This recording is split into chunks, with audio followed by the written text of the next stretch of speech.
మున్సిపాలిటీలు కార్పొరేషన్లలో కాసేపట్లయితే కొత్త పాలక వర్గాలు కొలువుదీరనున్నాయి. ఉదయం 11 గంటలకు సభ్యులు ప్రమాణ స్వీకారం చేస్తారు. అయితే మధ్యాహ్నం 12:30కు మేయర్ చైర్పర్సన్ల ఎన్నిక జరుగుతుంది. అయితే ఆ తర్వాత డిప్యూటీ మేయర్ వైస్ చైర్పర్సన్లను ఎన్నుకుంటారు. ఇక మేయర్ చైర్పర్సన్ ఎన్నికల వేళ ఇటు అధికార కాంగ్రెస్ పార్టీ అరాచకాలు సృష్టిస్తోంది. హంగ్ మున్సిపాలిటీల్లో కాంగ్రెస్ పోలీసులను అడ్డం పెట్టుకుని హస్తం పార్టీ గుండాలు రెచ్చిపోతున్నారు. అండ్ మరోవైపు కాంగ్రెస్ కమలం పార్టీ అనైతిక పొత్తులకు తెరతీశాయి. అట్ ద సేమ్ టైం 12కు పైగా మున్సిపాలిటీల్లో బీజేపీతో జతకట్టింది కాంగ్రెస్. రేవంత్ రెడ్డి డైరెక్షన్ లో రంగంలోకి దిగిన మంత్రులు బీజేపీ నేతలతో కూడా మంతనాలు జరిపారు. అటు ఎంఐఎంతోనూ పొత్తులు కుదుర్చుకున్నారు.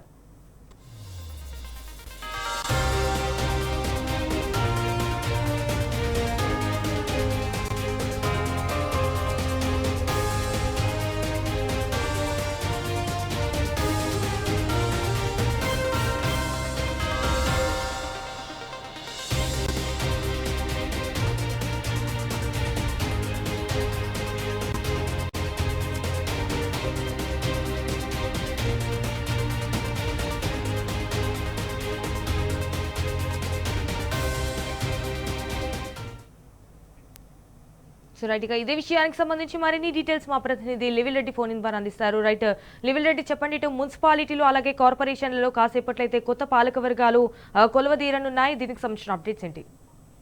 వాళ్ళ రాష్ట్రంలో మున్సిపల్ ఎన్నికలు షెడ్యూల్ వచ్చినప్పటి నుంచి నేటి వరకు కూడా ఎక్కడో దగ్గర కాంగ్రెస్ పార్టీ అరాచకాలు చేస్తూనే ఉంది.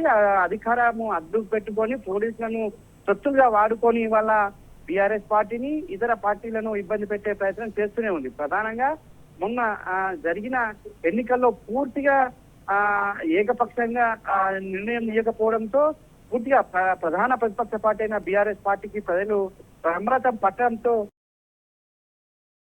నాడానికి ఇవాళ జరుగుతున్న మున్సిపల్ చైర్మన్ వైస్ చైర్మన్ ఎన్నికనే దీనికి నిదర్శనం చెప్పుకోవచ్చు. పెద్ద ఎత్తున ఆర్భాటాలతో ఇవాళ పెద్ద ఎత్తున అధికార బలంతో అధికార దుర్వినియోగానికి పాల్పడుతుంది కాంగ్రెస్ పార్టీ. ప్రధానంగా ఇవాళ చాలా చోట్ల బీఆర్ఎస్ పార్టీకి క్లియర్ మేయర్ వచ్చినప్పటికీ కావాలని ఎక్స్ట్రా ఓట్లు కావచ్చు, కావాలని వారికి సంబంధించిన బెదిరింపులు, అంటే స్థానికంగా ఉన్న ఎమ్మెల్యే కావచ్చు, స్థానికంగా ఉన్న మంత్రి బీఆర్ఎస్ పార్టీ కార్పొరేటర్లను కావచ్చు, బీఆర్ఎస్ పార్టీ కౌన్సిలర్లను బెదిరించి భయభ్రాంతులకు గురి చేస్తున్న పరిస్థితి ఇవాళ రాష్ట్ర వ్యాప్తంగా దాపురించింది. అంతేకాకుండా అమన్గఢ్ లో క్లియర్ మెజారిటీ వచ్చింది. బీఆర్ఎస్ పార్టీకి 8 మంది సభ్యుల బలం ఉంది. కానీ అక్కడ అమన్గఢ్ లో ఎలాగైనా కాంగ్రెస్ పార్టీ బీజేపీ ఒక్కటై బీఆర్ఎస్ పార్టీని చైర్మన్ పదవి ఎక్కకుండా చేసేందుకు అక్కడ అనైతిక పొత్తుకు ఇవాళ తెరదీసింది. రాష్ట్రంలో మాత్రం కాంగ్రెస్ బీజేపీ బాహ్య అన్నదమ్ముల్లా కలిసి ఉంటూనే కేంద్రంలో మాత్రం కయ్యాన్ని కాలు దూతున్న పరిస్థితి ఇవాళ రాష్ట్ర వ్యాప్తంగా కనిపిస్తుంది. అంటే పూర్తిగా బీజేపీ కాంగ్రెస్ ఒక బద్ద శత్రువుగా చూస్తారు.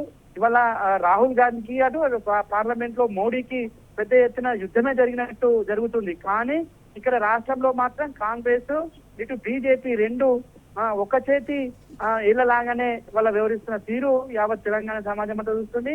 వాళ్ళ ఇక్కడ ఇస్నాపూర్ లో కూడా క్లియర్ కట్ మెజారిటీ ఉంది. ఇస్నాపూర్ లో బీఆర్ఎస్ పార్టీకి ఎక్స్ట్రా ఓట్స్ ఉన్నాయి. అయినప్పటికీ కూడా అడ్డదారులు దొక్కేందుకు అక్కడున్న ఒక వ్యక్తిని సంతృప్తి పరిచేందుకు పోలీసులు తమ అధికారాన్ని దుర్వినియోగం చేస్తున్నారు. అటు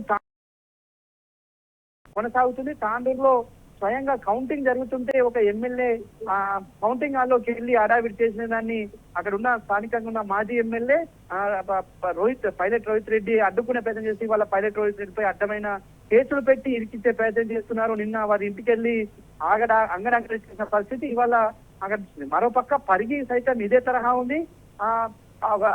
స్వయంగా ఇండిపెండెంట్ క్యాండిడేట్ బీఆర్ఎస్ కు నేను మద్దతు చెప్తాను, బీఆర్ఎస్ పార్టీ అనుబంధంగా ఉన్నాను, గతంలో కూడా బీఆర్ఎస్ పార్టీ మద్దతుతోటే నేను రాజకీయాల్లో కొనసాగినాను అని చెప్పినప్పటికీ కూడా అక్కడ కూడా ఇవాళ కావాలని అక్కడ వాళ్ళ కుటుంబ సభ్యులను రెచ్చగొట్టి వారి ఇంటికి పోయి భయభ్రాంతులకు గురి చేసి అక్కడ కూడా ఒక హంగామా క్రియేట్ చేస్తుంది. అంటే ఇవాళ ఎక్కడ చూసినా ఇదే తరహా దాడులకు, ఇదే తరహా హంగామకు ఇలా కాంగ్రెస్ పార్టీ దారి తీసింది. ఇలా రాజకీయాన్ని ఒక రాజకీయ వ్యభిచారం లాగా వాడుకుంటుంది, రాజ్యాంగాన్ని అపహాస్యం చేస్తుంది, రాజ్యాంగాన్ని కూలి చేస్తుందని చెప్పేసి కూడా వాళ్ళ బీఆర్ఎస్ పార్టీ పదే చెప్తుంది.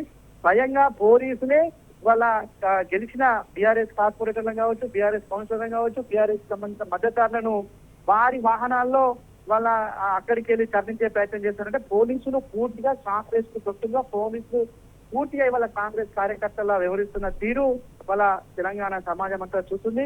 ఒక రాజకీయ పార్టీలకు అతీతంగా ఉండాల్సిన పోలీసులు, రాజ్యాంగాన్ని కాపాడాల్సిన పోలీసులు ఇవాళ వారే తూట్లుపడుతుంటే రాజ్యాంగం వాళ్ళ కూని అవుతుందని చెప్పేసి కూడా ఇవాళ అంతా కూడా చెప్తున్న పరిస్థితులు ఉంటుంది. మరో పక్క ఇవాళ ఎక్కడ చూసినా అడ్డదారులు దొరుకుతుంది. మొదటి నుంచి కూడా ఇప్పటి వరకు అన్ని అడ్డదారులోనే కాంగ్రెస్ పార్టీ వెళ్తున్న పరిస్థితి కనిపిస్తుంది. దాదాపు ఈ 35 స్థానాల్లో అంగేర్పడింది. అంగేర్పడిన ప్రతి చోట కూడా అక్కడ క్లియర్ కట్ గా బీఆర్ఎస్ పార్టీకి మద్దతు తెలిపేందుకు అక్కడ మద్దతు ఇతర పార్టీలు ఇతర జనశక్తి పార్టీలతో పాటు ఇండిపెండెంట్ అభ్యర్థులంతా కూడా బీఆర్ఎస్ పార్టీ వైపు మొగ్గు చూపితే వారిని అడ్డుకుని వారిని భయభ్రాంతులకు గురి చేసే ప్రయత్నం ఇవాళ కాంగ్రెస్ పార్టీ చేస్తుంది. ఇది రాజ్యాంగం అపహాస్యం చేసే విధంగా ఉన్నట్టు కూడా ఇలా రాజకీయ విశ్లేషకులు మొన్నటికి మొన్న ఫిరాయింపు ఎమ్మెల్యేల సంగతి తెలిసిందే.